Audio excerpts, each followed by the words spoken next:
ओम नमो नारायण नमश्चंडी कायम। स्वागत है आप सबों का अक्षय तृतीया के द्वितीय वीडियो सीरीज में।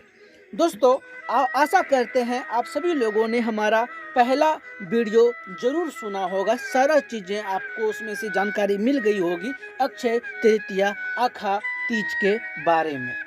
आइए ज़्यादा समय ना लगाते हुए हम इस टॉपिक में हम वस्तु तंत्रम प्रयोग के बारे में बात करेंगे।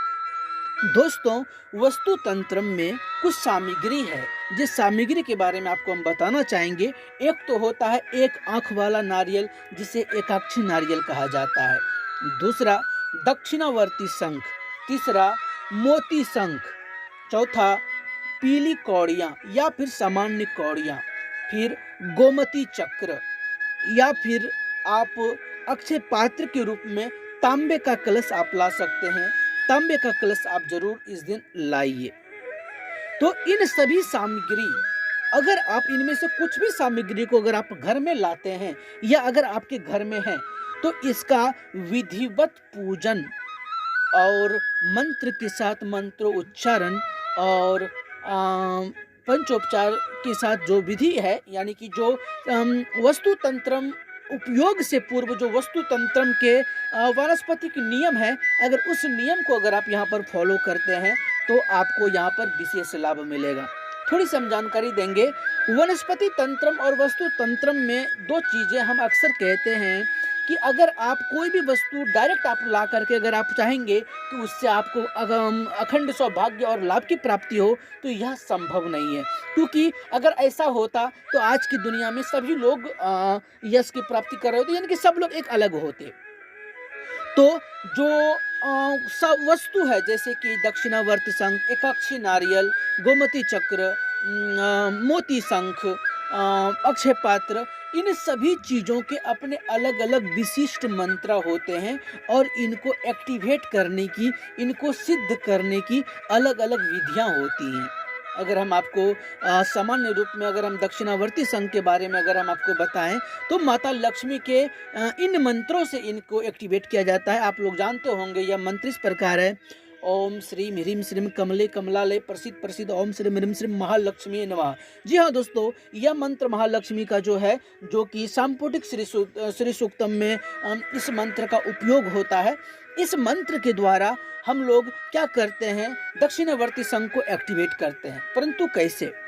इसके पीछे भी कुछ नियम है, कुछ बंधन है जिसको आपको करना पड़ेगा। क्योंकि देखिए, आपको फल प्राप्ति कब होती है? मान लेते हैं आपने पहले पौधा लगाएंगे, तब उसको सींचेंगे, उसकी सेवा करेंगे, तब जाकर के आपको फल मिलेगा।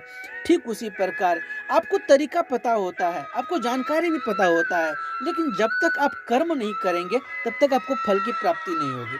दोस्तों, ये कहना मिथ्या नहीं होगा कि लोग अक्सर कहते हैं कि भाई ये पूजा पाठ मंत्र जप तप यंत्र में या तंत्र में ये सब ये आडंबर चीज़ें हैं। जी नहीं दोस्तों, यह गलत कहना होगा।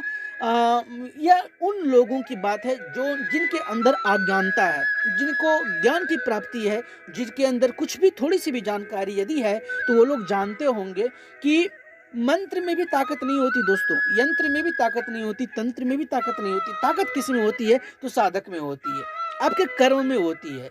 अगर मान लेते हैं कि मंत्र है, उसके अंदर उसकी अपनी फ्रीक्वेंसी, उसकी अपनी ऊर्जा है, जब तक आप उसको अप्लाई नहीं करेंगे, जब तक आप उस पर उसको अपने उसका चैंटिंग नहीं करेंगे, उसको जप नहीं करेंगे, उसकी एनर्जी से आप अपने आप को सराबोर नहीं करेंगे, तब तक वो हकीकत में नहीं बदलेगा। अतः तो जो विधिवत इसकी जो विधिवत जो पूजा करने का या इसके जो नियम है, ये जो बंधन है, ये जो सदियों से चली आ रही हैं, अगर उस प्रकार से अगर आप इस पर्टिकुलर मंत्र के द्वारा इस अमुक वस्तु तंत्रम के प्रयोग को अगर आप करते हैं तो यकीन मानिए आपको विशेष लाभ प्राप्त होगा। और यह हम पूरे विश्वास और पूरी आपको आश्वस्त करता हूं और पूरा विश्वास के साथ ये कह सकता हूं कि ये आपको 100% आपको लाभ देगा। इसमें तनिक भी संकोच करने वाली बात नहीं है। इसमें जरा सा भी कुछ संकेत, कुछ गड़बड़ चीज़ें नहीं है। और अंतिम में एक बात बताना चाहेंगे दोस्तों, कुछ ज्योतिषीय फैक्ट के अनुसार से, कुछ ज्योतिषी के आधार पर हम ये देख पा रहे हैं कि इस बार अक्षय तृतीया को विशेष संयोग बन रहा है। इस दिन जो है 5 ग्रहों का संयोग बन रहा है, जैसे कि सूर्य, गुरु, बुध, राहु और यूरेनस का ये अनदेखा संयोग बन रहा है, जो कि शायद 125 साल के बाद ही ये बना है। पता नहीं, लेकिन ऐसा प्रतीत हो रहा है कि इस बार 5 ग्रहों का संयोग की वजह से बहुत सारे कुंड कुंभ यानी कि बहुत सारे राशियों पर इसका इफेक्ट पड़ने वाला है। दोस्तों, अब किस राशि पर इफेक्ट पड़ने वाला है, किसको लाभ मिलेगा, हम इन तथ्यों के ऊपर हम बात नहीं करेंगे। बस हम इतना कहना चाहेंगे कि इस बार अगर विशेष ग्रहों का संयोग बन रहा है तो हम सभी की कुंडली में 9 से 9 ग्रहों का समावेश तो अवश्य है। मान लेते हैं कि जिन ग्रहों की वजह से जिन राशियों को लाभ मिलने वाला है, हम उन राशि के नहीं हो, लेकिन क्या हम इससे वंचित रह सकते हैं? नहीं।